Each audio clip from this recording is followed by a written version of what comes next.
حدن دي هرمت لبنا عندي يا مزمور كنيتنا وكان هايمانوت زينبل تشعت بحنت معدنا قعز حلو قعزنا سلعات جقننا تسنقنا سلوم تتنحن كبرنا سرث اللوي بحلنا بسم سماتي محلانا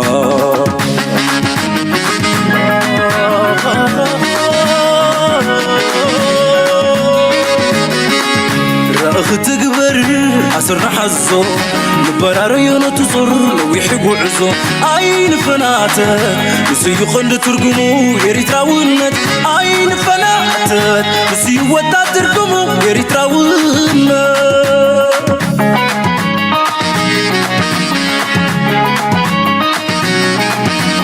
يريد راولنت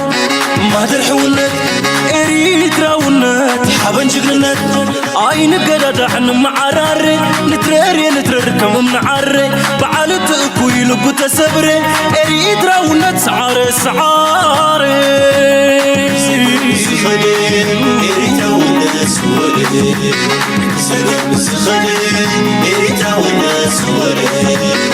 زقم زغدي اريد راونت سود The decision makes Trump the first former or sitting U.S. president to be convicted of a crime. A new study, on gold smuggling. Expert Robert Mintz says the verdict shakes the very foundations of the country. My guess is that we Reversal in policy by Washington, which has restricted the use of its weapons to avoid a direct confrontation with Moscow. ለ60 ቀናት ግምገማ ብሎ በተቀመጠበት ወቅት ኤርትራን አስመልክቶ 3 የአጀንዳ ወረቀቶች ቀርበው እንደነ በጣም የሚገርም የሚያሳዝን ነገር ነው። ሽመልስ አብዲሳ እየተናገሩ ያሉት ነገር የሚገርም የጸግማዩ ከዚህ ምስ ብርጌድ ሐመዱ ለተልዓለ ምስትዋሃጎም ምስትግራይ ትግርኝ ትግራዋይ ንኽትከውን ዲኻ ቃለሰልኻስ ዋላ ነቲ ኤርትራውነትካ አሚንካስ ንኤርትራ ይኻ ጩያ መድፈርትን ቅትለትን ደቅ አንስትዮን ዝተወደበ ውራ ማዕድን ደው ክብልን ተመዛበልቲ ብቁልጡፍ ናመረ ሰላም ተኸታተልቲ ናይዚ ቻነል ከመይ ትኾኑ ጽቡቕ ክትኮኑ ናይ ወትሩ ትምኒተይ እዩ ሎሚ እውን ከም ወትሩ ንኹልና ኣድላይነት ዘለዎም ክንፈልጦምን ክንመሃረሎምን ከነስተውዕለሎም ዘለና ዝብልኩም ኣገደስቲ ዜናታት ብደረጃ ዓለም ድሕሪኡ ድማ ናብ ዞባና መፅአ ኣብ መወዳእታ ብዛዕባ ሃገርና ንህዝብና ዘገድሱ ዝብልኩም ዜናታትን ሓበሬታን ሒዘ መፅአ ኣለኹ ኣገዳስነት ዘለዎም ነጥብታት ድማ ክንርኢና ላይክ ግበሩ ሰፖርት ግበሩ ምሳይ ፅንሑ ኣብ ኣሜሪካ ልዑል ኣገዳስነት ዘሎ ፍጻመ ተፈጺሙ ኣሎ እዚ ፍጻመ እዚ ንኣሜሪካ ኣበይ ደረጃ ከብፅሓዩ we don't know እዚ ግን ኣብ ልዕሊ ትራምፕ ተገይሩ ዘሎ ኩነታት ረእይዎ ነቲ ዲሞክራሲ ኢሎም ዝምክሕሉ ኣሜሪካ ኣብ ምንታይ ወዲቖም ኣለዉ listen now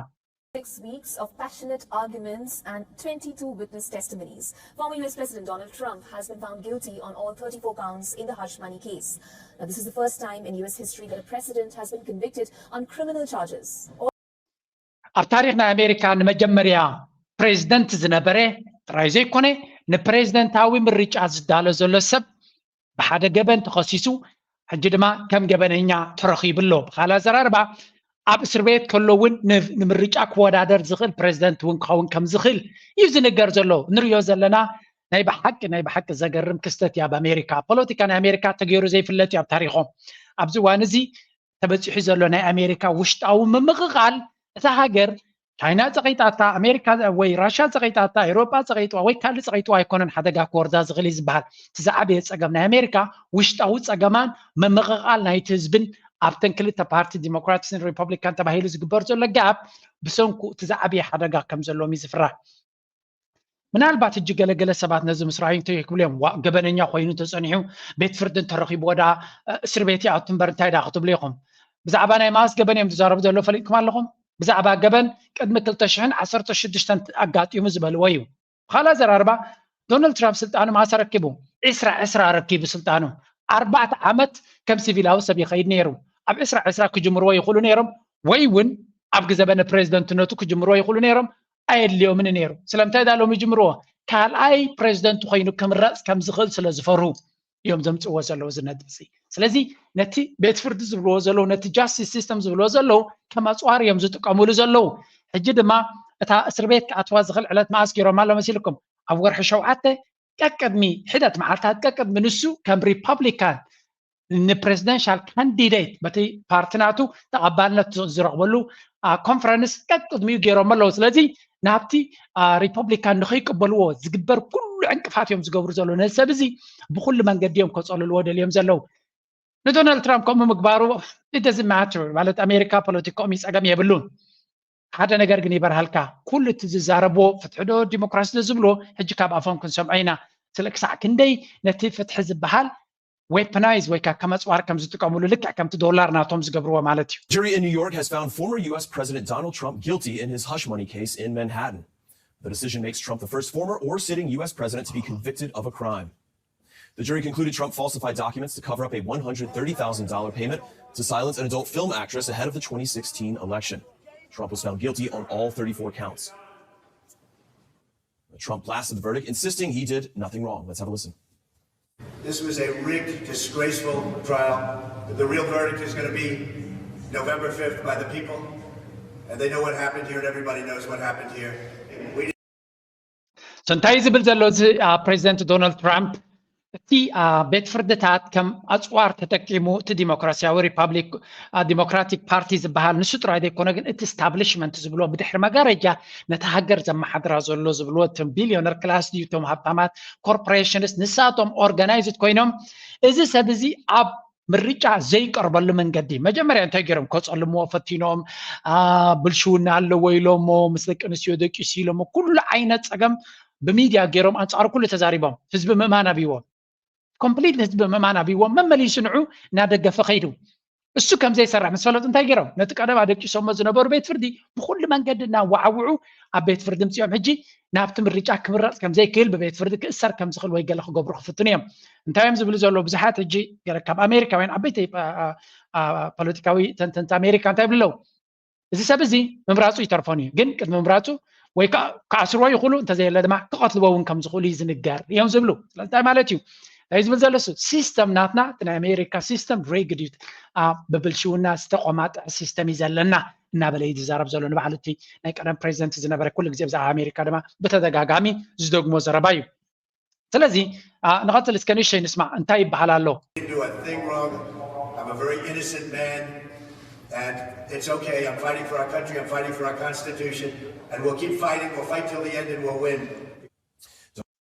بكل من قديم فتينا ما سبعيزي مجمريا بجنزب دخاخ قبر ويد الليلو كندي عين السجون توسيدهم مت أن الشمس فتنوا مت أنو إذا ما هزبك دق فصل زدل زلو لأن كانت راي أب إكس أب تويتر كويس غني بزحات هبتمات 300 شيخ 300 شيخ 100 شيخ كم زدنا بلو دونيشنز ካብ ብሕር ዶኔሽንስ እቲ ዌብሳይት ናቱ ክራሽ ከም ዝገበረ ዝገልጽ ሓበሬታ የጸንየ ስለዚ ብዙሕ ሰብ ይሕግዘሎ እቲ ዝግበር ዘሎ ድማ መመሊሱ መጠን ብዙሕ ዝገበርዎ መጠኑ እቲ ህዝቢ ወላቶም ጸላእቲ ናቱ እንታይ ይብልለው ነዚ ሰብ እዚ ከም ዝብረጽዮም ዝገብርዎ ዘሎ እዚ ሰብ እዚ እቲ ሲስተም ዝገብሮ ዘሎ አንጻር ህዝቢ ስለ ዝኸይ ዘሎ ቶም ህዝቢ መመሊሶም ከም ዝፈትዎ ይገብርዎ ኣለው እዚ ድማ ንዓለምና ሓደ ነገር ይበርሃሎም ኣሎ እቲ ዝዓበየ ዜና እንታይ ፈሊጥኩም ኣለኹም ልክ ኣሜሪካ ኣብ ጉዳይ ናይ ትራምፕ እና ተቆማጥዑ ከለው ኤግዛክትሊ ባይደን እንታይ ገይሩ ኣሎ ንዩክሬን ኣጽዋር ናትና ተጠቂምኩም ውሽጢ ራሻ ህሮም ኢልዎም ኣሎ ጽኔለ ክነግረኩም እየ ዘ ቢግስት ሄድላይን ነዚ ሓቢኦሞ ምክንያቱ ህዝቢ ኣሜሪካ አንጻርቲ ናይ ባይደን ስጉምቲ ጥጠው ከም ዝብል ፈሊጦም ኣለው ኣብ ጋዛ ዝግበር ዘሎ ክንደይ ተቃውሞ ፈጢሩ ኣሎ ሕጂ ድማ ነቲ ውግእ ካብ ዩክሬን ናብ ራሻ የሰጋግሮ ስለ ዘሎ ብሕቡእ ኩሉ ግዜ እንታይ እዮም ዝገብሩ ዓበ ኣጀንዳ ናብ ዩክሬን ወይ ናብ ካልእ ክገብሩ ከለው ኣብ ውሽጢ ነቲ ህዝቢ ቢዚ ዝገብሮ ፖለቲካ እዮም ዝገብሩ እዚ ሕጂ ተገይሩ ዘሎ ውሳነ ድማ ንህዝቢ ኣሜሪካ ኣብቲ ውሽጣዊ ፖለቲካ እናተቋማጥዐ ከሎ ዓብ ስጉምቲ ኣብ ዓለም ደረጃ ትገብር ማለት እዩ እዚ እውን ሓደ ብሕቡእ ክገብርዎ ንነዊሕ ዓመታት ዘገልግሎም ዘሎ ኢሎም ግን ሰብ ፈሊጥዎም እዩ ልክዕ ከምኡኸም ዝገብሩ ዘሎ ኣብ ሚድያ ብዙሕ ግዜ ተቃልሕ ኣሎ Trump there after his conviction. Let's get more on this from our DW correspondent Benjamin Alvarez-Gruber in Washington, D.C. Benjamin, this is a historic moment. Trump is now the first former U.S. president convicted of a crime. What more can you tell us about the verdict? That's right. This is an unprecedented moment that will go down in history of this country as Donald J. Trump is now the first former U.S. president to be found guilty of felony crimes. It was a late-day verdict that came after... ስንታይ ዝብል ዘሎ እዚ ጉዳይ እዚ ኣብ ታሪክ ናይ ኣሜሪካ ንመጀመርያ ግዜ ዘጋጥም ዘሎ እዩ ንመጀመርያ ኣብ ታሪክ ናይ ኣሜሪካ ዘጋጥም ዘሎ እዩ ፕሬዚደንት ዝነበረ ብዙ ሁሉ ገበናት ናይ ኣፍጋኒስታን ኣብ ኢራቅ ዝተፈጸመ ኣብ ሱርያ ዝተፈጸመ እዚ ሁሉ ህልቂት ናይ ሚልዮናት ሰባት ሓደ ካብቶም ኣብ ሽዑ ዝነበሩ ፕሬዚደንታት خصص سبيلا Can you imagine that? ሚሊዮናት ሰባት ብጌጋ ኣብ ኢራቅ ዝገብርዎ ውግእ በዓል ኮሊን ፓወል ቲ ጀነራል ሚኒስትር ጉዳያት ወፃኢ ናይ ስቴት ዲፓርትመንት ሰክረታሪ ዝነበረ ሽዑ ኣብ ዩኤን መፅኡ ከኒና ትመስል ሒዙ መፅኡ ፕሬዚደንት ኢሳያስ ብዙሕ ግዜ ተዛሪብላ ኣሎ መፅኡ ንዓለም ምሉእ እዚ ገለ ካብቲ ኬሚካላዊ ኣፅዋር ኣሜሪካ ዘለዋ እዩ ኢሉ ኣብ ሴኩሪቲ ካውንስል ንዓለም ምሉእ ብሓሶት የሚኑ ኣብ ልዕሊ ኢራቅ ውግእ ተኣዊጁ ሚሊዮናት ሰባት መይቶም ክንደይ ትሕቲ ቅርፂ ናይቲ ሃገር ዓንዩ እቲ ሃገር ድማ ተበላሽያ ድሕሪ ክንደይ ዓመታት ባዕሉ ንሱ ካልኦት እውን ብጌጋ ኢና ጌጋ ስጉምቲ ስለያናትና ተጋጊዩ ነይሩ ኢሎም ናይ ዝኩሉ ዝተጋገርካ ቤት ፍርዲ የለን ኣይተቐፅዐን ወይ ዝኾነ ነገር ናይቲ ዝገበርካዮ ገበናት ናይቲ ዝቐተልካዮ ሰብ ናይቲ ዝዕነካዮ ኖ እንታይ ምስ ሓንቲ ኣመንዘራ ገንዘብ ሂቡ ደቂሱ ነይሩ ዝብል ግን ንሓደ ንፕሬዚደንት ክምረፅ ዝኽእል ዝግባእ ሰብ ንመጀመርያ ንዑ ከሲሶም ናብ ቤት ፍርዲ ወሲዶም ክኣስርዎ ይፍትኑ ኣለዉ ኣገይን ፖለቲካ ናቶም ኩሉ እቲ ዝዛረብዎ ፍትሒ ድዩ ፖለቲካዊ ብልሽውና ድዩ ኩሉ እቲ ዝዓበየ ብልሽውና ኣብ ታሪክ ኣብ ኣሜሪካ ዝካየድ ዘሎ ምክንያቱ ቢልዮናት ገንዘብ ካልእ ሃገር ንክትዓኑ ዝህብ ገንዘብ ቁጠባ እንተለብ ዓለም ኣሜሪካ ጥራይ ቢልዮናት ገንዘብ ኣብ ዩክሬን ሰዲዱ ንራሽያ ንምዕናው ንዩክሬን ንምዕናው ዝገብር ዘሎ ስለዚ ዓይንኻ ክትከፍት ክትክል ኣለካ እዚ ናይ ኣሜሪካ ፖለቲካ ዝበሃል ኣብ ዓለም እቲ ዝረስሐን ዝለዓለ ብልሽውና ዝረኣየሉ ዘሎን እዩ ክንብሎ ንኽእል ምናልባት ብልሽውና ኣብ ካልእ ኣቃሊሎም ብዝደለይዎ ስለ ዝድርብይዎ እምበር እቲ ዝለዓለ ብልሽውና ኣብ ሲስተም ዝኣተወ ብልሽውና ንሪኦ ዘለና ኣብ ፖለቲካ ናይ ኣሜሪካ እዩ ንሓደ ሰብ ድማ ፖለቲካዊ መወዳድርትኻ ከመይ ጌርካ ካብ ስልጣን ተኣልዩ ድማ ኣብ ሪል ታይም ንርኢ ኣለና ማለት እዩ The judge told the courtroom the jury would be dismissed, making many think that this verdict will come on another day. But shortly after that, the announcement came in that the jurors who had been deliberating for nearly 12 hours over the past 2 days had reached a verdict, and the next big date will now be July 11th, because that's when Donald Trump will be sentenced, and that is something that comes just days before officially becoming the GOP presidential nominee. That will begin on July 15th. In Milwaukee. The former president's lawyer tried to move this to late July to take place after the convention, but that request was denied. ናይ ብሓቂ ዘገርም እንታይ እስከ ጁላይ ወርሒ 7 ዕለት 11 ፍርድና ኣቱ ተቐቢሉ እስር ቤት ከኣቱ ተኮይኑ ክሳብ 4 ዓመት ክፍረድ ይኽእል ይበሃል ኣሎ ስለዚ ገለ ካብቲ ማለት እዩ ፍርዲ ክወሃብ ተኮይኑ 9 መዓልቲ ዕለት 11 ጁላይ ፍርዲ ወሲዱ እስር ቤት እንተር ኮይኑ ንኽእሰር ክግድድ ወይ ብሓፈሻ ወላ ዝኮርዶ ዝኽእል ስጉምቲ ዝበሃል ዘሎ ኣብ ኖርማል ገበን ክንዱ ካውና ይግባአኒ ዝበሃል ዘሎ ግን ፖለቲካ ስለ ዘሎ እቲ ጉዳይ ዛዕበየ ገበን ክገብርዎ ከም ዝኽእሉ ከም ዝእሰር ክገብርዎ ከም ዝኽእሉ እንታይ ኢና ንርኢ ዘለና it's crazy እንታይ እዮም ዝገብሩ ዘሎ ልክ ውሕዳት መዓልቲ ቅድሚ እቲ ናይ ሪፐብሊካን ኮንቨንሽን ዝበሃል ብካልእ ዘረርባ ዶናልድ ትራምፕ ኣብ ሪፐብሊካን ተዓዊቱ እንዲ ነቶም መወዳድርቲ ኣብ ሪፐብሊካንስ ካንዲዴት ንኸውን ወይ ከዓ ሕፁይ ንክኸውን ተዓዊቱ እንዲ ኣብቲ ፕራይመሪ ዝገበርዎ ኣብቲ ኮንቨንሽን ድማ ብወግዒ እዚ ናትና ፖለቲካዊ ተወዳዳሪ ሕፁይና ኢሎም ዝገልፅሉ ኮንቨንሽን ወይ ዓብይ ዋዕላ እዩ ጠቅ ቅድሚ እቲ መዓልቲ እቲ ንክፍረድ ገይሮም ኣለዉ ጠበቃ ናይ ትራምፕ ድማ ነዚያ ዕለት እዚኣ ንቁርብ ኣሰጋግርዋ ድሕርቲ ኮንቨንሽን ክትከውን ግበርዎም ዘሎም ኖ ኣይትኸውን ኢሎም ዋይ ቢኮዝ ባይ ዲዛይን ስለ ዝኾነ ኩሉ ነገር እዚ ሰብ እዚ ፕሬዚደንት ንኸይከውን ዝገብርዎ ዘሎ እዩ ንካልኦት ሃገራት ቅድሚ ሕጂ ኣብ ፖለቲካ ናይ ካልኦት ሃገራት ኣሜሪካ ይኹን ሲያ ብዙሕ ገይም ተፃዊቱ እዩ ክሳብ ክንዱ ዝዛረበሉ ሰብ ኣይነበረ ምክንያቱ እቲ ሚድያ ይዕፍንዎ ስለ ዝነበሩ ሎሚ ግን እቲ ሚድያ ፍርቂ ናይ ዶናልድ ትራምፕ ደጋፊ ስለ ዝኾነ ብዛዕባ እዚ ክዛረብ ጀሚሩ ኣሎ ኢትስ ክሬዚ ኣብ ኣሜሪካ ዝካየድ ዘሎ ንሪኦ ዘለና ኣይ ዶንት ኖ እዚ ኩነታት እዚ ናበይ ካብ ፀሓይ ትሃገር እቲ ዘለዋ ኣብ መንጎ ክልተ ፓርቲታት ዘሎ ፍልልይ ናብ ዝለዓለ ጥርዚ ይበፅሒ ዘሎ ምክንያቱ ኣብ 2020 እንታይ ርኢና 2020 ምርጫ ክግበር ከሎ ተዓዊቱ ኦልሞስት ተዓዊተ እናበለ ከሎ ኣብ መንጎ ጨውዮም ቁፅሪ ከም ብሓድሽ ክንገብር ዶ ገለዶ ተባሂሉ ነቲ ጆ ባይደን ከም ዝዕወት ገይሮም ክሳብ ሕጂ ድማ እቶም ሪፐብሊካንስ ደገፍቲ ናይ ዶናልድ ትራምፕ እቲ ስዕረት ኣይተዋሕጠሎምን ነይሩ ክሳብ እዛ ዕለት እዚኣ እዮም ዝዛረቡ ዘለዉ እታ ጃንዋሪ 6 ዝበሃል ኢንሲደንት ዘጋጠመውን ትዝክርዎ ኢኹም ኣብቲ ናቶም ናይቲ ኮንግረስ ሃውስ ከይዶም ክንደይ ፀገማት ተፈጢሩ ነይሩ ተመሳሳሊ ሽዑ ብዘይ ዋሓት መንገዲ ስዒሮሞም ከብቅዑ ሕጂ ድማ እንታይ ገብሮም ኣለዉ ካልኣይ ግዜ ንምርጫ ንኸያቱ ዝገብርዎ ዘሎ ዕንቅፋት ንርኢ ኣለና ምክንያቱ ካብ 20 ክሳብ 24 መዓት ግዜ ነይርዎም ንፕሬዚደንታዊ ምርጫ ከይተዳለወ ከሎ ድሌቶም ክገብሩ ይኽእሉ ነይሮም እዚ ክስ እዚ ናይ ቀደም እዩ ስለምንታይ ግን እንታይ ኢሎሞ ነይሮም ፍሉጥ እዩ እንድሕር ተወዳዲርካ ክንከሰካን ክንኣስረካን እንተዘየለ ግን ሂወትካ ክትመርሕ ትኽእል ኢኻ እዚ ዓይነት እዩ ሕጂ ናብቲ ረብሓናቶም ስለ ዝመፅእ ዘሎ ካብኡ ንከኣልይዎ ዝገብርዎ ዘለዎ እዩ ኣሜሪካ ድማ እቲ ዝዓበየ ፈተና ናታ በዚ ፖለቲካዊ ፍልልይ ናታ እዩ ሓንቲ መፅሓፍ ኣላ ሬይ ዳልዮ ዝበሃል ሓደ ዓብይ ኢንቨስተርን ሊግ ዝተፃሓፈት ምናልባት ከተንብዋ ትኽእሉ ኢኹም ንኣሜሪካ እቲ ዝዓበየ ስግኣታት ዝብላ ንሱ እዩ ነዚ እዩ ኣብ ውሽጣ ዘሎ ፍልልይ ኣብ መንጎ ዘለዎምን ዘይብሎምን ኣብ መንጎ ሃብታማትን ተኻታትን ዘሎ ጋፕ ኣብ መንጎ ክልተ ፓርቲ ዘሎ ፍልልይ ኣብ መንጎ ዓሌታት ጸለምትን ጸዓዱን ዘሎ ጽልእን ፍልልይን ኣብ መንጎ ትካል ዘሎ ጸገማት ናይቲ ሃገር እናገፍሐ እናበርትዐ እናሓየለ እዩ ዝኸይድ ዘሎ ንሱ ድማ እቲ ዝዓበየ ነታ ኢምፓየር ወይ ካለቲ መንግስቲ ወይ ካለቲ ሃገር ኣሜሪካ ክዕንዎ ዝኽእል ወይ ከውድቆ ዝኽእል ኪነቶም ናይ ደገ ዘለው ሓይልታት እናበለ ዝገልጽ ኣብታ መጽሓፍ ምዝ ሕጂ ንሪኦ ዘለና ድማ ካብ መዓልቲ ናብ መዓልቲ እቲ ሓቅነቱ እናነፀረ ይኸይድ ኣሎ እዚ ብዛዕባ ኣሜሪካ ርኢና ኣለና ኣይ ሆፕ ሓደ ነገር በሪሂልኩም ክኸውን ኢትስ ሪሊ ኢንሴይን ሕጂ ኔክስት ንሪኣ ሓንቲ ኣገዳሲት እያ እዚኣ ድማ ብዛዕባ ኣፍሪካ እዩ ሃብቲ ናይ ኣፍሪካ ከመይ ኢሉ ከም ዝስራዕ ካራዮ Now let's talk about a new study on gold smuggling from Africa. It was released earlier today. It says that in 2022, at least 435 tons of gold was smuggled out of Africa. 435 tons. That's more than 1 ton. እንታይ ትብል ኣላ ሓደ መፅናዕቲ ኣብ ዝቐረባ ዝወፀ እዩ ካብ ኣፍሪካ ብዘይ ሕጋዊ መንገዲ ዝወፅእ ዘሎ 435 ቶን ናይ ወርቂ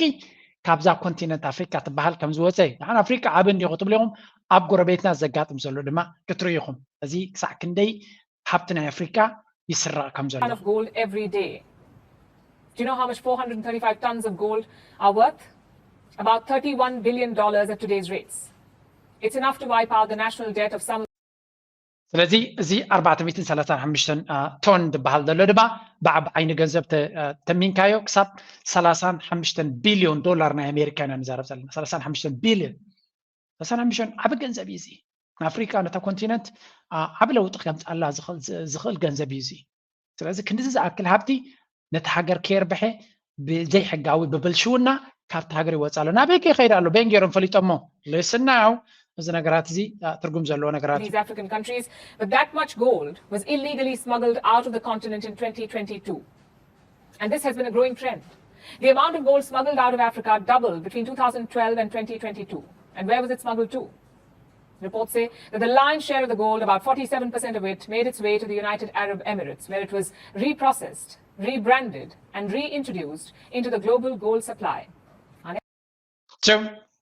ናበይ ዳ እዩ ዝኸይድ ካበይ እዩ ዝመፅእ ናበይ እዩ ከዝኸይድ ንዝብል ኣርእስቲ ክንርኢ ከለና ድማ እዚ 47% ናቱ ካብዚ ኩሉ ካብ 345 ቶን ንብሎ ዘለና ከባቢ ፍርቂ ናቱ ክንብል ንኽእል ኢና ካብ ዝኾነ ካብ ብዙሓት ሃገራት ኣፍሪካ ወፅዩ ኣበይ ቦታ እዩ ዝኣቱ ዘሎ ናብ ኢማራት እዩ ዝኣቱ ዘሎ እዚ ኢማራት ዝበሃል ሃገር ኣበይ እዩ ዘሎ እንድሕር ኢልካ ፅልዋ ናቱ ኣብ ቀርኒ ኣፍሪካ ብዓብዪ ኣብ ሱዳን ጉዳይ ናይ ሱዳን ማለት እዩ ኢትዮጵያ ምስ ኢትዮጵያ ዘሎ ርክብ ትፈልጡ ኢኹም ኣብ ካልኦት ሃገራት ኣብ ሰንትራል ኣፍሪካን ሪፓብሊክ ኣብ ጫድ ኣብ ካልኦት ሃገራት ድማ ብዙሓት ኣብ የመን ኣብ ሊብያ ሶሪ ኣብ የመን ሊብያ ሶማልያ ኣብ ብዙሓት ሃገራት ናይ ቀርኒ ኣፍሪካ ከም ዘሎ ኢና ንፈልጥ ስለዚ ኣብ ኤርትራ ጥራይ ዘየለ ስለዚ ብሓፈሻ እቲ ሃብቲ ካበይ ናበይ ይወፅእ ከም ዘሎ ብኸመይ መንገዲ እስከ ንስማዕ ምክንያቱ ካብዚ ንምሃረሎ ሓንቲ ሪፖርት ኣላ ካብ ትግራይ ዝመፀት ድማ ምዝዕ ተሓሒዝና ክንሪኣ ኢና Next report has the details. In 2022, the UAE was the world's third largest exporter of gold. ኣብ 2022 UAE መበል ካልኣይ መስለን መበል ካልኣይ ዝዓበየ መበል ክንደይ ኢልዎ In 2022, the UAE was the world's third largest third መበል ሳልሳይ ዝዓበየ ወርቂ ኤክስፖርት ዝገብር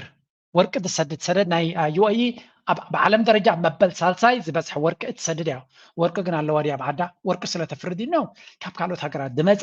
ብኸመይ ዝመፀ ተልናኻ ከም ዝንሪዮ ፀናሕና ከባቢ 47% ናይቲ ብዘይ ሕጋዊ ዝወፁ ዘሎ ወርቂ ናብ UAE ዝበሃል ሃገር ይወርድ ከም ዘሎ ካብኡ ድማ ንሳ ከም ጥረ ነገር ኮይኑ ብሕሱር ዝመፅእ ወሲዳ ኣፃርያ ናብ ቁጠባ ናይ ዓለም ከም ትሰዶ ዘላ ማለት እዩ exporter of gold. The country exported gold worth $32.8 billion. All this without a single gold mine in the Emirates. Oh my goodness. Listen now. It's just بحق زقرم كونتاتنا ندرزلنا ኣብ 2022 the top exporters of gold were Switzerland.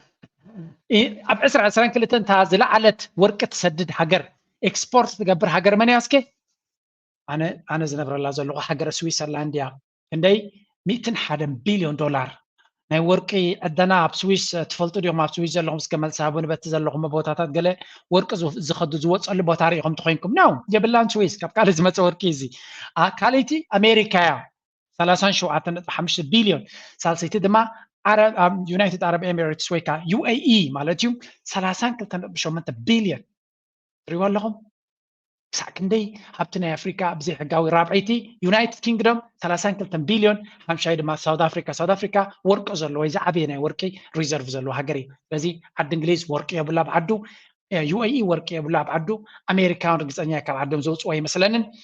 ስዊዘርላንድ ድማ ጠቕላላ ወርቂ ዝበሃል የብላን ስለዚ 21% ናይቲ ንግዲ ናይ ወርቂ ስዊዘርላንድ እያ ዶሚኔት ትገብሮ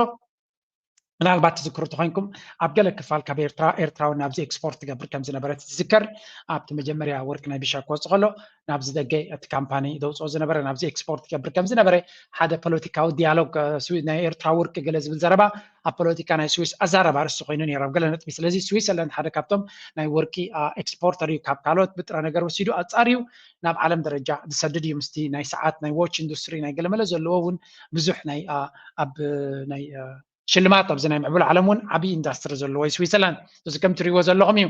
መበል ካልኣይ ስዊስ ኣሜሪካ መበል ሳልሳይ ድማ ዩኤኢ ኢልና ኣለና ሕጂ ንቐፅል ኣብቲ መፅናዕቲ እዚ ድማ እቲ ሃብቲ ናይ ኣፍሪካ በይጠፋለቶ ተባሂሉ ንክትፈልጥዎ Emirati territory. So how did they export so much? Well, because they imported a lot more. Officially, $57.1 billion worth of gold. So it's a massive operation, where gold worth billions is imported, processed and then exported. The operation is so big that tracing some smuggled gold in that mix would be almost impossible. But the group called SwissAid has done just that. They went through the numbers and made an astonishing claim that the UAE has been buying gold smuggled from Africa. ስንታይና ንርኢ ዘለና ብሓፈሻ እቲ ሓደ መፅናዕቲ ናይ ስዊሰይድ ዝበሃል ብዘካየዶ ዝተረኽበ መፅናዕቲ እዚ ዩኤኢ ወርቂ ኣይተውፅን እያ ብዓዳ ስለዚ ብምሉእ እቲ ወርቂ ንሳ ንደገ ትስዶ ዘላ ካብ ካልኦት ሃገራት ግዜያ እያ ተምፅኦ ክግዛእ ከሎ ድማ ነቶም ሃገራት ዝወፀሎም ዘሎ ኣርቢሑ ብስምምዕ ብመክሰብ ዘይኮነ ብኮንትሮባንዳ ብስርቂ ብዘይ ሕጋዊ መንገዲ ግለሰባት ኣውፅኦም ሃብቲ ናይ ሃገር ወርቂ ናይ ግለሰብ ኣይኮነን እዚ ነቲ ሃብቲ ብዘይ ሕጋዊ መንገዲ ገይሩ ናብ ዩኤኢ ይበፅሕ ከም ጥረ ነገር ኮይኑ ይበፅሕ ንሳ ድማ ኣብቲ ናታ ሪፋይነሪ ኣፀባቢቓ ቫልዩ ኣትጌራ ኣብቲ ናይ ኤንድ ፕሮዳክት ምክንያቱ ዱባይ ከድኩም ተነርኩም ትፈልጥዎ ኢኹም እቲ ጎልድ ማርኬት ዝበሃል ናይ ዱባይ ካልእ ዓለም ያው ዘሎ ወርቂ ኣብኡ ዝመፅእ ሰብ ኣብኡ ዘሎ ንግዲ ካልእ ኣርእስቲ እዩ ምናልባት ሓንቲ ቪድዮ ገይረ ነይረ ምሕጃቡ ከለኹ እቶም ዓይነት ወርቂ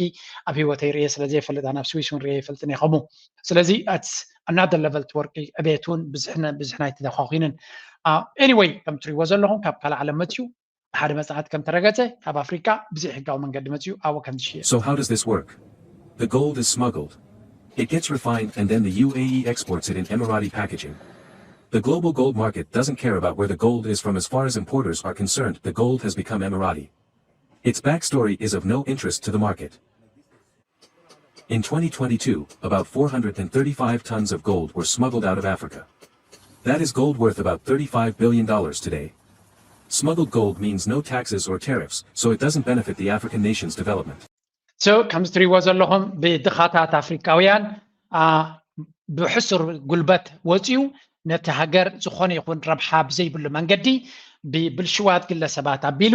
ኣብ ኢድቶም ቢልዮነራት ኣብ ልዕሊቶም ኣብ ኢድቶም ሃብታማት ሃገራት ይበፅሕ እሳቶም ድማ ነቲ ዝመፅእ ብውሑድ ዋጋ ወሲዶም ዝኾነ ይኹን ሓላፍነት ከይወሰዱሉ ንዑ ኣፃርዮም billions and billions መክሰብ ይገብሩሉ and this is how countries are getting rich ኩሉ ነገር ብቴክኖሎጂ ብምዕባለ ኣብዚ ኩሉ ረሳሕ ስራሕ ብዙሕ ግዜ ዘይትርከብ ሃገር ሽማግን ኩሉ ግዜ ረሳሕ መን ይፈልጥኩም ኣለኹም ቻይና ውሑድ ግዜ ካብ ናይ ረሳሕ ስራሕ ትርከብ ቻይና ብሓፈሻ ኩሉ ትረሳሕ ስራሕ ዝገብሩ ኤውሮጳውያንን ምናልባት ኣብዚ ሕጂ ድማ ዩኤኢ ኢማራት ዝበሃል ሃገር እውን ኣብዚ ቀረባ ዓመታት ኣግሬሲቭሊ ካበይ ተማሂርዎ ንኣብነት ዩኤኢ ወይ ካዚ ኢማራት ዝበሃል ሃገር መብዛሕትኦም ዝኽተልዎ ሲስተም ናይ ስዊስ እዩ ስዊስ ትገብሮ ዝነበረት እዮም ዝኽተሉ ኣብ ባንኪንግ ሲስተም ኣብ ፋይናንሻል ሲስተም ኣብዚ ናይ ወርቂ ንስዊስ ኮፒ እናገበሩ ኣብዚ ናቶም ዓዲ ከንፀባርቑ እዮም ዝፍትኑ እሱ ጥራይ ግን ኣይኮነን ስዊስ ኣብ ወታደራዊ ሓይሊ ብሓይሊ ይኮነን ተምፅኦ መብዛሕትኡ ሰባት እዮም ተምፅኡላ ኢለኩም ምክንያቱ ስዊስ ወታደራዊ ዓቕሚ የብላ ምስ ካልኦት ሃገራት ተወዳዲራ ሮኬታትን ሚሳይላትን ተፍሪ ሃገር ኣይኮነትን ከይዳ ብጉልበታ መንዚኣ ክተምፅእ መብዛሕትኡ እቲ ሃብቲ ስለ ደምፅኡላ እዮም ብሓፈሻ ዩኤኢ ግን ነቲ ሲስተም ናታ ብፍላይ ኣብቲ ፋይናንሻል ሴክተር ነቲ ናይ ስዊስ ሲስተም ቀዲሖም ዳርጋ ሓያል ተወዳዳሪት ናታ ኮይና ኣላ ኣብዚ እዋን እዚ ብዙሓት ሃብታማት ናብቲ ዩኤኢ ስለ ዝኸዱ ንስዊስ ተወዳደረ ሃገር ሓንቲ ዩኤኢ ከምኡውን ሲንጋፖር እዮም ዝበሃል ኣብቲ ናይ ፋይናንሻል ሴንተር ናይ ዓለምና ከም ምዃን ማለት እዩ ስለዚ ኣብዚ ንሪኦ ዘለና መስኪን ህዝቢ ኣፍሪካ ድማ ብዘይ ወላ ሓንቲ ጥራይ ኢዱ ይተርፍ ማለት እዩ ካብቲ ኩሉ ረብሓ ዘይብሉ ኮይኑ ድኽነት ናቱ የስተማغር ስለዚ ሃብትን ጸጋታትን ናይ ኣፍሪካ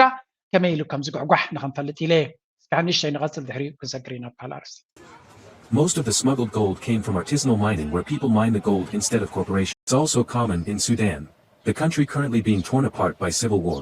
One of the warring factions is a paramilitary group known as the Rapid Support Front by civil war. So እዚ ጉዳይ እዚ ኣብ ዲሞክራሲያዊት ሪፓብሊክ ኮንጎ ዝግበር ዘሎ እዩ ኣብተን ርግኣት ዘይብለን ሃገራት ካብ እዚ ድማ ብዙሕ ሃብቲ ጸጋታት ዝተዋሃበን ሃገራት ዝመጽእ ዘሎ ዘጋጥም ዘሎ ኩነታት እዩ ከምኡ ድማ ኣብ ሱዳን ድማ ኣብዚ እዋን እዚ እቲ ናይ ወርቂ ክፋላት ብምሉእ በቲ RSF ዝበሃል ሓይሊ ከም ዝተሓዝን ካብኡ ድማ እቲ በረራ ብጫድ ገይሩ ከም ዝወፅእን ኣብዚ ሓለፈ እውን ነጊረኩም ነይረ ሳውት ሱዳን ደቡብ ሱዳን ናይ 13 ቢልዮን ዝኸውን ናይ ነዳዲ ናታ ምስ UAE ርክብ ገይራ ከም ዘላ ኢትዮጵያ ምስ UAE ትገብሮ ዘላ ርክብ ሶማልያ ከፋልናቱ ሶማሊላንድ ኣብቲ በርበራ UAE ኣሎ ኢልና ኣገለ ክፋላት ናይተን ካልኦት ስቴትስ እውን ኣብቲ ፑንትላንድን ካልኦት ዝበሃሉ እውን UAE ኣብ ፅልዋ ከም ዘሎ ሰንትራል ኣፍሪካን ሪፓብሊክ ምስ UAE ከም ዝሰርሕ ሊብያ ኣብ UAE ኣብ ፅልዋ ከም ዘለዎ ስለዚ ኮታ ብሙሉእ ዙርያ ናይ ኤርትራ ብጀካ ኤርትራ እቲ ካልእ ብዓብዩ ወይ ብንኡሱ UAE ከም ዝቋፀሮ ወይ ኣብ ፅልዋ ከም ዘለዎም እዩ ዝንገር ስለዚ እዚ ጉዳይ እዚ ካብዚ ናይ ሱዳን ከይወፃና ሓንቲ ዜና ርየ ነይረ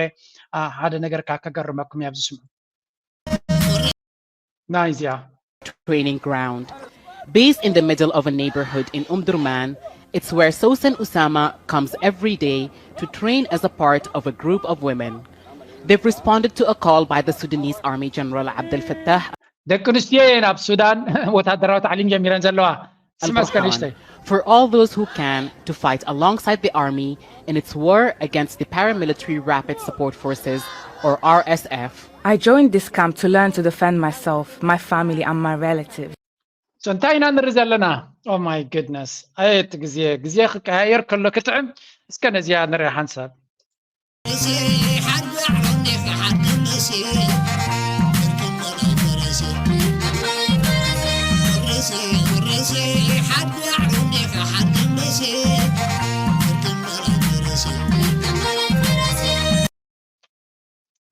بحكي إيرترا دوسدت السجومتسي every time بزعبوك حسب كله أبزوج جزيزي بحكي زجرمني بسودان كان حلف كلنا قال كماي كم زي بسودان حلفكم طلعهم تبلغها كله ودون قالوا نسوا وتحضر زعلم انت عينة حجري زي سلام انت كم زخينو كل سبي زبدع ابنيه وتخيت كابي تبيا نفسه كف زركبه وسيتونا ودون قالوا كله كوين جنبار زخي ترجموا كوي يبلون زحجر زبجك وتحضر كالي يبلون شجر انت لك صقم انت لك اقدم كونتات ناي زوباخ انت فليت كاغن نهزب خايخات الدالو ترديون لهم حزبا سلازدالو ايرترا ابزو وانزي ابت زوريا زلو بمولو بسجر بحراون تاريخ يمن كل انتن هاجرات كفرسان ابدندس ناي مفراسن كتطويلن كلوا ايرترا بغل تغرار رجيصالا واي زاكل زدلي سقمتي بوانو سلازهانصت نفسها دما اب حجراونت اتكيلا سلازخدت كلهم تمني إيرترا كنعقو زفتنو زنبر لومي أبي يالو سودان إيرترا كما يجرى دكونستيو تتعلم كما يجرى دكونستيو وتهدروا تعليم يوزو نابلو زباجو زنبريم حقنا مزرع لهم رأيوا شجر مسوردهم دكونستيو ناتهم نفسي ككلاخل حبرة السبيك ككلاخل كبابين ككلاخل تعليم يكبر له خيلا سزي إيرترا سلسترقمتها يكونوا دكونستيو كعلم موسينهم إيرترا نشتي هاجر وحدن هزبن سلزلوا اتسألعينا تدما كابا صبيقو سلازعبن سلازبزعن لزي إيرترا تسقمتي كلهم حجرات أبوانو زقبرو زلوي دحنا بكالا رسنا بإثيوبيا خنا نحلف كلناون كريكمي سلامتاي بزعب إيرترا بزح ما تباهيليو زد لك برجن كنا يمكن كيل علمنا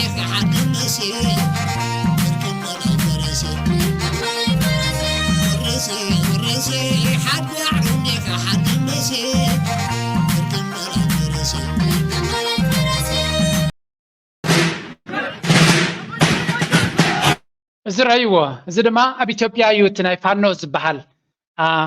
دارجة بإثيوبيا بكل وجن بوروميا تخيل كوتهدرا وتعليم بأمحارا تخيل كوتهدرا وتعليم بتجراي تخيل كهمو بعفار تخيل كنفسه كف كلل ناتو سراويت ناي كلاو سراويت نايتي هزبو سراويت عم ملبال زقبرو وزلو كونتاتيو جن again حنت زربالا من البات فلتبات خونيهم جنرال سبحات افريم زبالا يابتلا نطبين تايلو إرترا كل الماتا سجيرا نبرهان قصة تخيزلا نوقعتا قصة ليتا وديا أبكوتا ناي وقعتا زلا هاجريا دروس هاي كمان كبرك الله جمير له نا إثيوبيا ليتا جنب حجي كجمر زبل زربانيرو أبكت معينهم تري واللهم زي مجمريو حجنا بتار الستي كنساقر كنفتنينا مجمريا بزعبا كاب إثيوبيا زوات حدا قداس مستير بفلاي كابتي إليت ناي تقراي زوات كنرندينا كدميو كن زي جميرا خلوخو نا إثيوبيا قداي أمونغو أمحارون أمونغو فانون زيقبر زولو كنتاتسكي نارا أنا نغتل let's start with this one first مديا كنسمينا انتاي قبر لو كتريو በጣም የሚገርም የሚያሳዝን ነገር ነው። ሽመልስ አብዲሳ እየተናገሩ ያሉት ነገር የሚገርም ነገር ነው። ገና 1 ሚሊዮን እናስታጥቃለን ነው ያሉት አቶ ሽመልስ አብዲሳ በኢሊሊ ሆቴል በተደረገው የኦሮሞ ባለሀብቶችና ወጣት ተጽዕኖ ፈጣሪዎች ጉባኤ ላይ በኦሮምኛ ባደረጉት ንግግር በኦሮምኛ ነው ንግግራቸው ተጽፎ زتريو زلهم نايت كل الأوروميا حلاف زلو شملس عبديسا زباليو أبعصوا خيبا نهبتماتن مهراتن ناي أورومو أكيب أبزو قبرو كساب 1 مليون سب وتهدر ناي أورومو كان عدق كم نخل مغنياتو لعلي 35 مليون هزب زخون سلزلو 1 مليون وتهدر كان عدق نخلينا it's always about numbers أب إثيوبيا كل جزيب زعبا قصري سراويت كزارب خلو قصر ترايا برؤسهم زمتصوب تاكتيك بقعت استراتيجي إذن نقرات زي بزح نجر ترجم زبواي مثلا نيو بز حساب تلك I think تناتو ما تحساسوا وق كم تناي كلام فرسن قرادين حسكات خدو كم عينة ترديد زلون كوني سماكا كل جزء بقطر مستجاربية نير ترى كل جزء بقطر سلزري وايم أبحدا جاز ود كنيرم أقل انترفيو ولا من البعض جزء ترخيبه بريزنت سياس كم سألكم يعني حدا عصرت تخونه حدا أسرع تخونه خد حسبري خاصو وهنياتو زتقانية سراويت أكايدا زفلت سراويت أكايدا سلايو سبوق جيروز فلت هزبي بقليلو زي السعر كم زي كونه أنا نلقط الحين انتهي كبلي بقى ما كل يمتملكتوت ነው ባደረጉት ንግግር ነፍጠኛ አይለም ደኝም ብሎ እስኪቀጣ ድረስ ገና 1 ሚሊዮን ቄሮና ቀሬ አስታጥቀን ወደ አባይ ማዶ እልካለን ሲሉ ተደምጠዋል። አቶ ሽመልስ አክለው አሁን ወደ ጎጃምና ጎንደር የምንልከው ቄሮ እንደ 2008ቱ ዱላና ድንጋይ ያዘ ሳይሆን ዘመናዊ መሳሪያን የታጠቀ ነው። አሁን የጦር ጀቷና ድሮኗም የቄሮ ናት ብለዋል። سنتايم زبل زلو تقداي دارجا بوقعي أبتي سوشيال ميديا ون نسمع زلناينا أنت بزيا فيديو نالا بزح بوتاتات ببزح الشيرز قبل وازلو كل سبون كفلت زلو يكون يسمعني if I have that video around me كريكون كفتني بدعمي تكون تاتنا إثيوبيا أب كمي درجة وديق وهم زلو I think أي ورد كوانا له أن نزيا الناس معكم سمع دهان كم سألكم مرم بلك كمالكو جيجا سافاري هنا ዘረኝነት የተንጸባረቀበት የጎረምሳ ንግግራቸውን የቀጠሉት ሽመልስ አብዲሳ ነፍጠኛ ትናንት ወሎን ፊንፊኔንና አዳማን የኔ ያደርጋለሁ ብሎ ይመኝ ነበር። አሁን ግን እባካችሁ ባህር ዳርንና ጎንደርን አስተርፉልኝ ሆኖ አለቅሰው ደብረ ብርሃንም አድሮም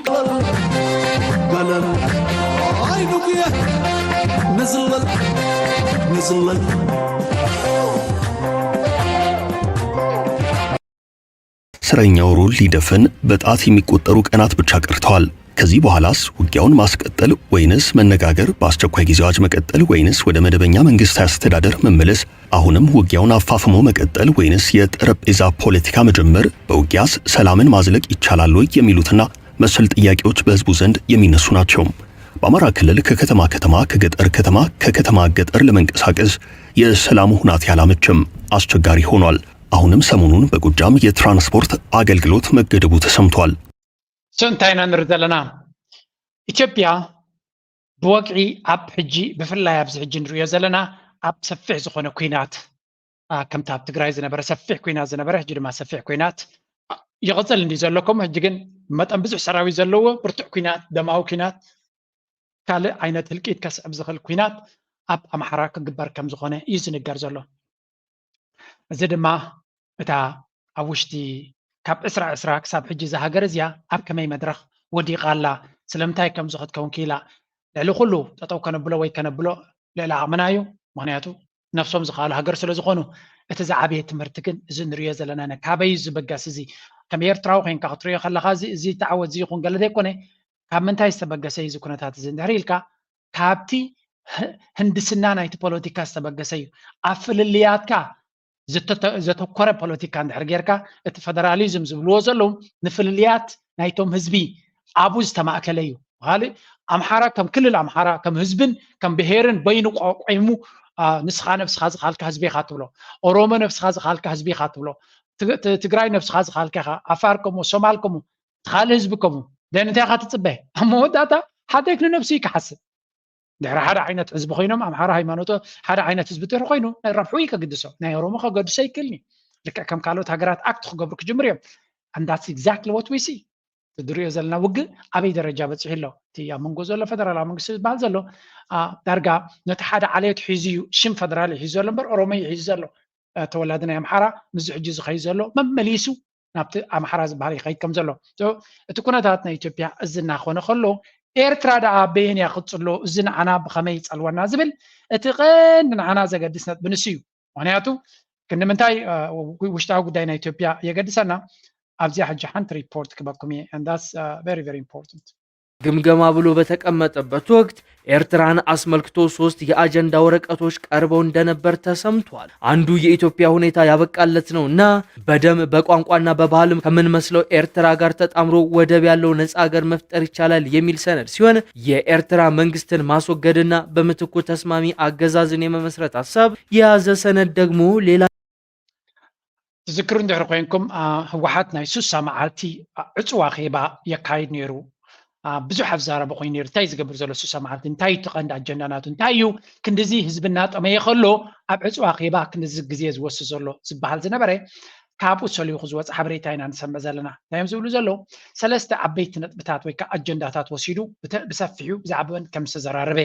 እዩ እዚ ሓበሬታ እዚ ዝገልፅ ዘሎ እንታይ እሱ ቁፅሪ ሓደ ካብኦም እንታይ ኢሎም ኣብ ኤርትራ ዘሎ ህዝቢ ብባህሊ ብሃይማኖት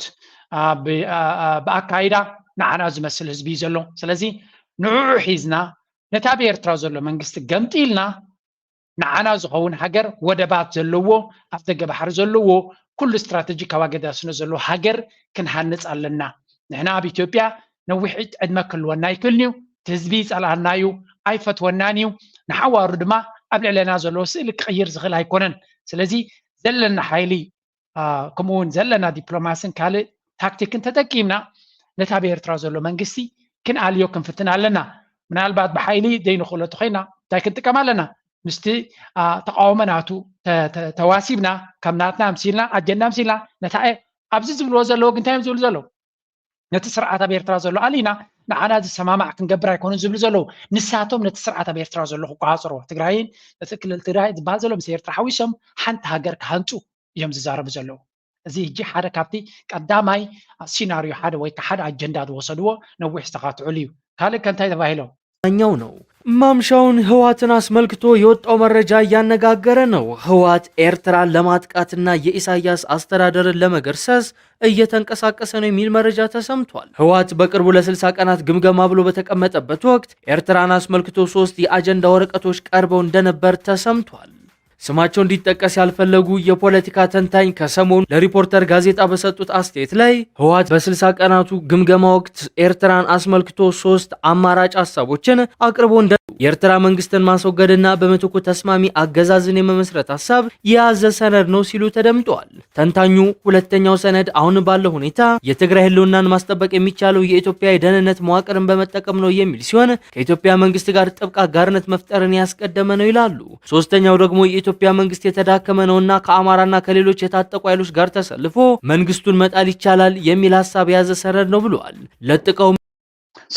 እቲ ካልኣይ ታክቲክ እንታይ ዝብል እቲ ካልኣይ ታክቲክ ምስቲ መንግስቲ ናይ ኣቢ ተሻሪኽካ ኣብ ውሽጢ ኢትዮጵያ ረብሓኻ ከተውሕሰሉ ትኽእል መንገዲ እውን ኣሎ ኩለን እዚአን ነጥብታት ብዝተፈላለየ መንገዲ ይሰርሑለን ከም ዘለዎ ከነሰውዕል ክንክል ኣለና ተሓይዘ ክነግረኩም እየ ኩለን ከዓ ብፅንፅንታ ወፂአን ነይረን እየን ኣብ ዝተፈላለየ ኣጋጣሚ ብፅንፅንታ ከም ዝወፃ ተሰሚዐን ነይረን እየን ከምዚ ብሰለስተ ብዝተጠናነገ መንገዲ ዳ ይወፃን እምበር ብገለ ኣብዚ ቻነል ኣምፅአን ነይረ እየ እታ ካልአይቲ ምስ ኣቢ ተሻሪኽና ነቲ ውዕል ፕሪቶርያ እናተግበርና ምሳቶም ኮይና ዕላማናቶም ቀዳማይ ኣብ ሾርት ተርም ዘድልዮም ዕላማ እቲ ይግባኣና እዩ ዝብላ መሬት ትግራይ ዘሎ እቲ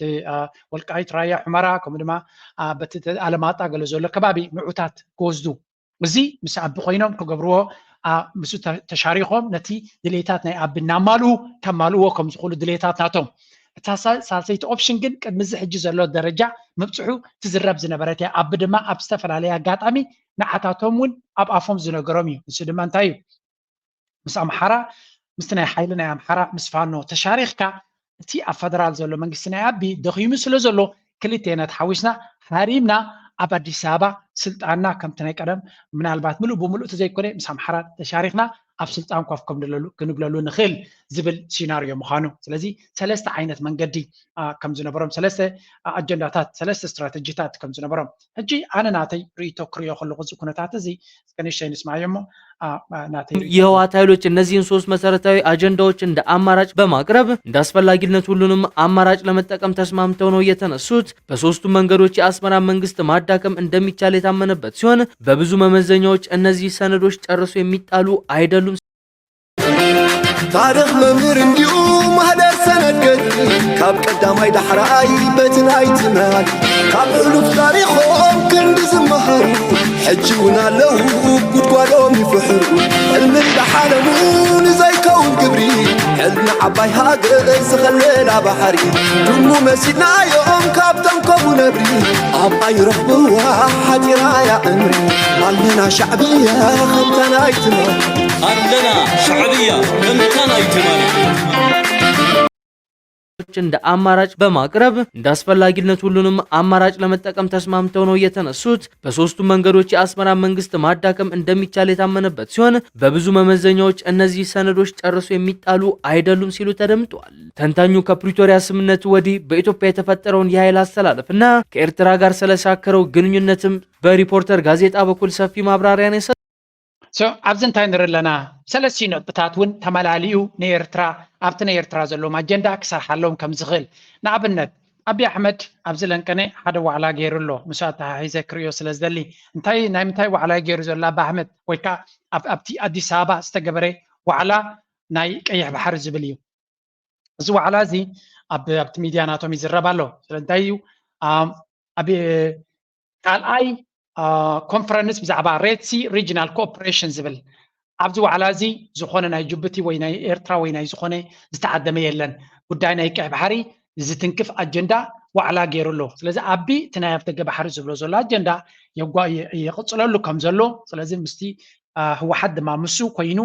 ይሰርሕ ከም ዘሎን እዚ ኣብ ኣዲስ ኣበባ ዝግበር ዘሎ ፖለቲካዊ ምንቅስቃስ ወይ ከዓ ናይቲ ተቃዋምቲ ናይ ኤርትራ ዝተፈላለየ ዓይነት ናይ ዓፋርቲ ናይ ብርጌድ ንሓመዱ ኣብኡ ዝእክቦ ዘሎ ኣካል ናይቲ ስትራቴጂ ስለዚ ሓንቲ ምስ ኣቢ ኮንካ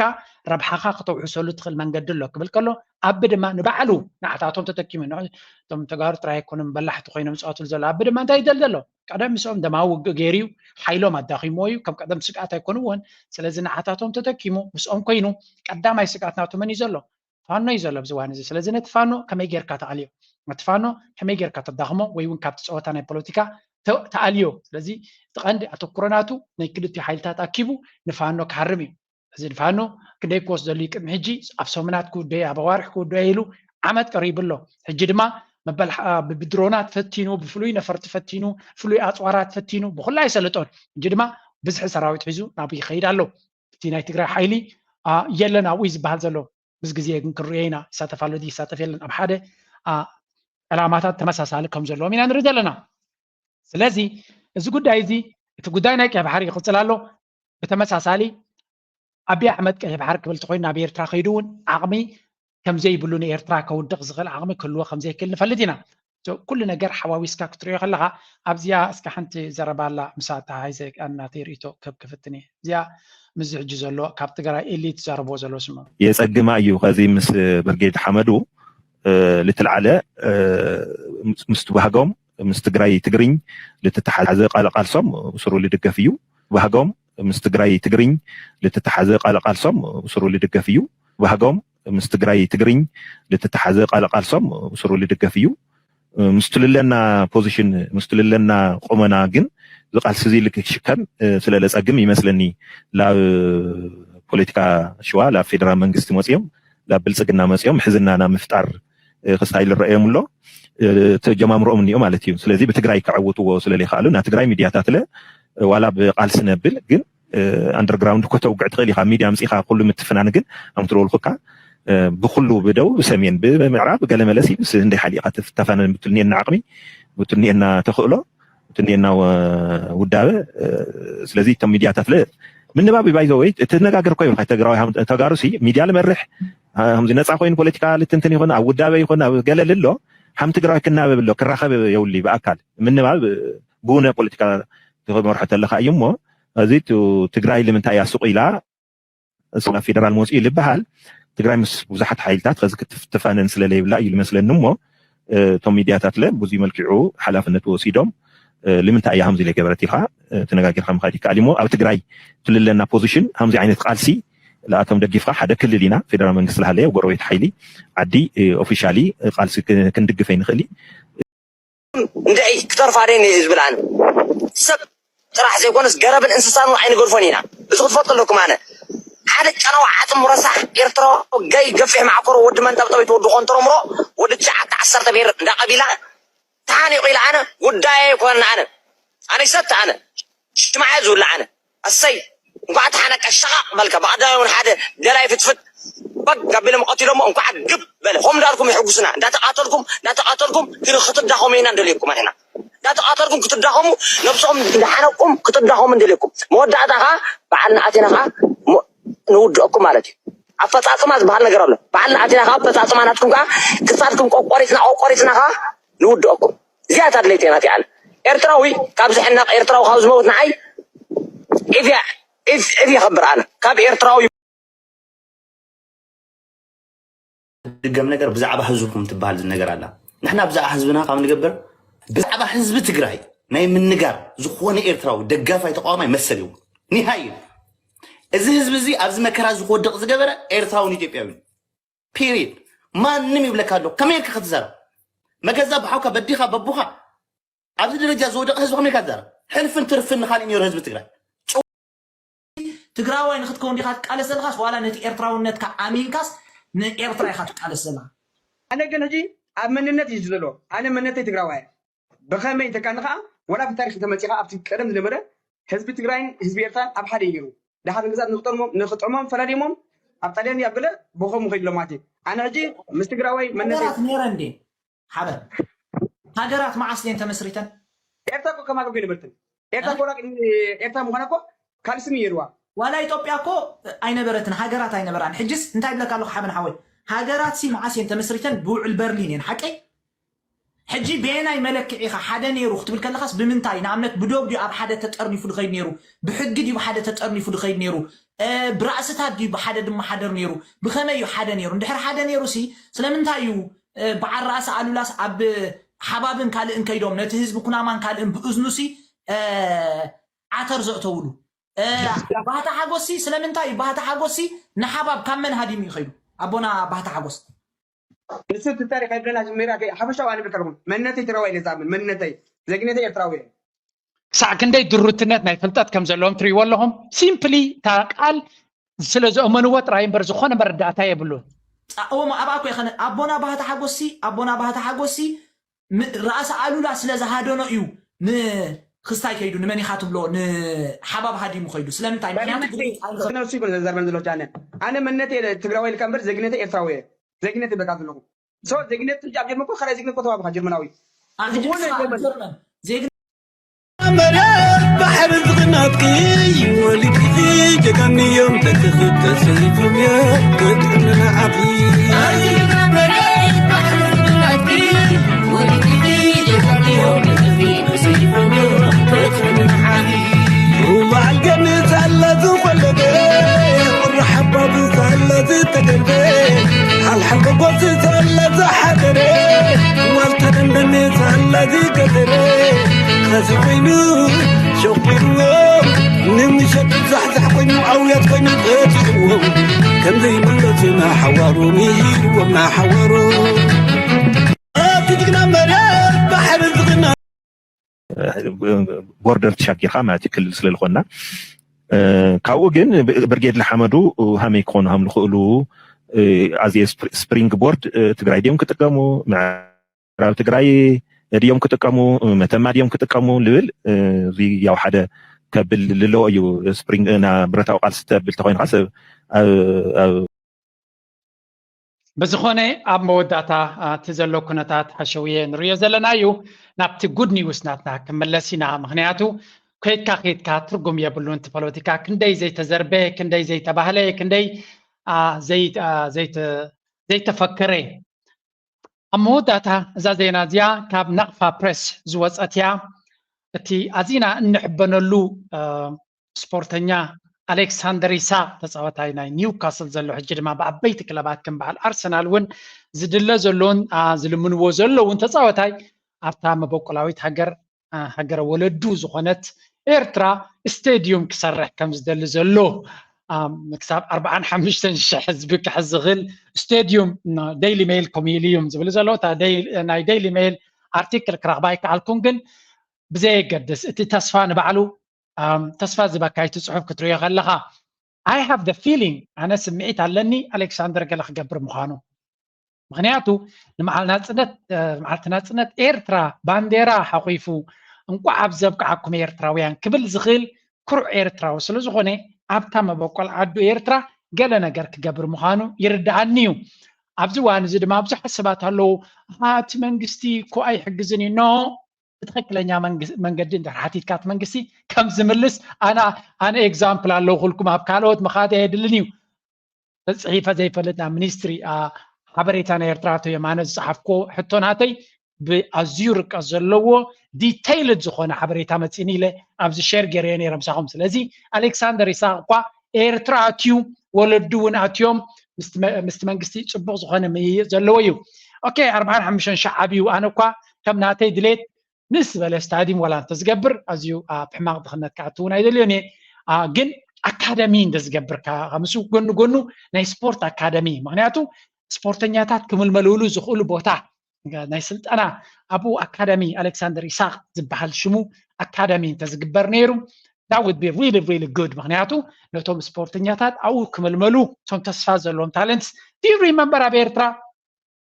أبتس عن حمشون تسعان شدشان اسكندنافيا خيدوم إيرتراين تصاوتي كاب كرن كنديك زي كيدوم كميز بلا عوتات يقونا تصفهم زنبرو ماي تمناي كمون I don't know كالي كغانتاناي أسمرا خالنا يرابجا كماي تمناي من يعني I don't know كاب كرن كن تتسلسك زي كيدوم معات وناجو زمتو من سيات كم زنبرونا زو من سيات زياتهم تبوك يروم أفتا أكاديمين تزمل ملو نيروم لومي كم زي ألكسندر إساق زعوتو زلو عبيت كلابات كتعوت مخالو نيروم لذي تحسب نبعلاسي ساكن داي دست بلاكان تسفات بكان مغانا إيرترا مستعب قربيتنا زقبر زولو بزح الشوية عبزوان زي مولاتو كوروناتا كمت بريزنت سياسو نابتي مدرز بلو قصون زبلو نقول دلواتي يمكن أتو كوروناتهم أبت بوليتيكاوي حنفشفش كتكرو كم زي دليون تايلا أبتنا إلمعاتن أبيتن كتباو قسقاسين نابو أتو كيروم كودي دليو خمزلوينيو لذي ألكسندر إساق دما من البات أبزياني رحانتي كم هجي بزعبو حدا حياة زخونة ودي إيرتراوي زي درفي أو تسمعنا وريدا وريترانا وريدا وريترانا آدم كلها تحبينا بيحيد كاين معكن زينا كل ألكسندر كوينا ولا عيسى كوينا ولا عيسى كوينا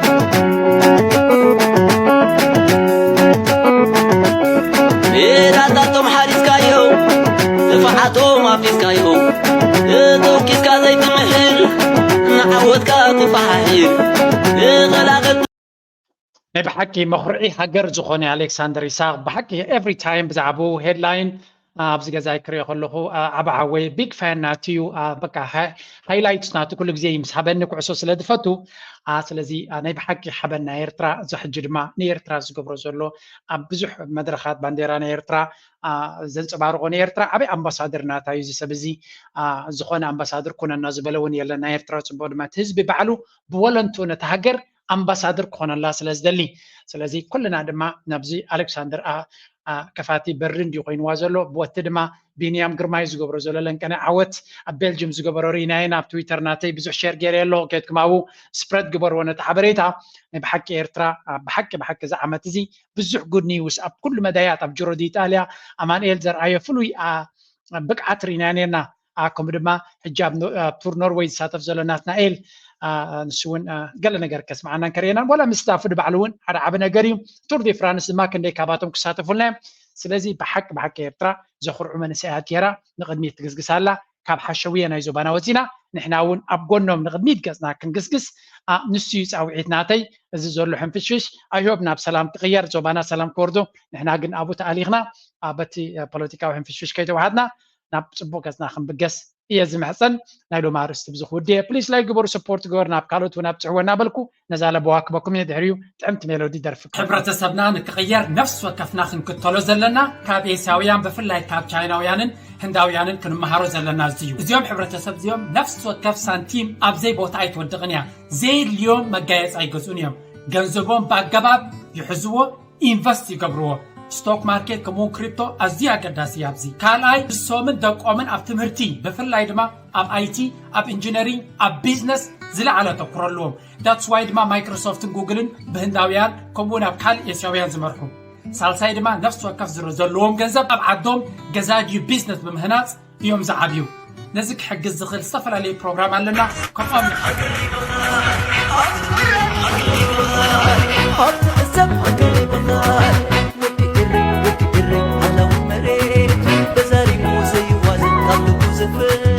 كان لحلمو كان لحلمو أبعدت النظرو مفتانت ألو بسن بفكري حبيب كان